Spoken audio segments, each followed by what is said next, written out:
কালিয়াগঞ্জ পৌরসভার পৌর প্রধান রামনিবাস সাহার তত্ত্বাবধানে পৌর উৎসব কমিটির সভা অনুষ্ঠিত হল বৃহস্পতিবার। এদিনের সভায় উপস্থিত ছিলেন কালিয়াগঞ্জের সাংস্কৃতিক ও নাট্য জগতের বিশিষ্টজনেরা।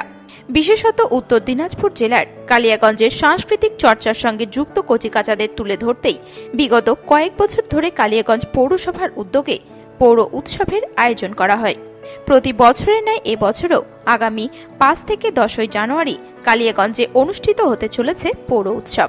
এই প্রসঙ্গে কালিয়াগঞ্জ পৌরসভার পৌর প্রধান রামনিবাস সাহা জানিয়েছেন, এবছর 5 জানুয়ারি বিকেলে বর্ণাঢ্য শোভাযাত্রা এবং সন্ধ্যায় মঞ্চে অতিথি বরণের মাধ্যমে সূচনা করা হবে পৌর উৎসবের এবং 6 ও 7 জানুয়ারি স্থানীয় শিল্পীদের নিয়ে হবে পৌর উৎসবের সাংস্কৃতিক অনুষ্ঠান। এরপর 8 থেকে 10 জানুয়ারি বহিরাগত শিল্পীরা অনুষ্ঠান পরিবেশন করবেন এই পৌর উৎসবে।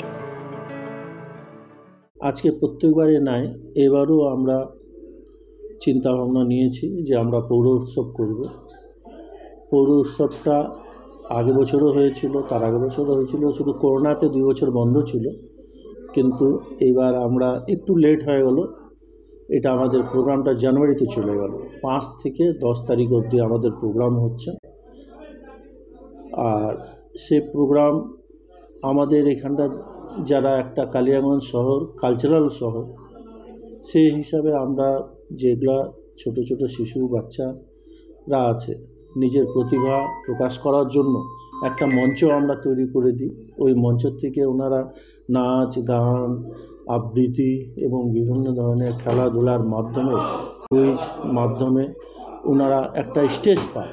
সেই স্টেজ থেকে জেলা থেকে রাজ্য থেকে ন্যাশনাল ভিত্তি অবধি ওনারা যান। আমরা একটা চেষ্টা করি যে একটা ছোট্ট স্টেজ এনাদেরকে তৈরি করে দিতে, যে নিজেদের প্রতিভা দেখিয়ে যাতে ভবিষ্যতে ওনারা আরও আগে পৌঁছাতে পারে। কালিয়াগঞ্জ থেকে বিশেষ প্রতিবেদন, নিউজ টুডে।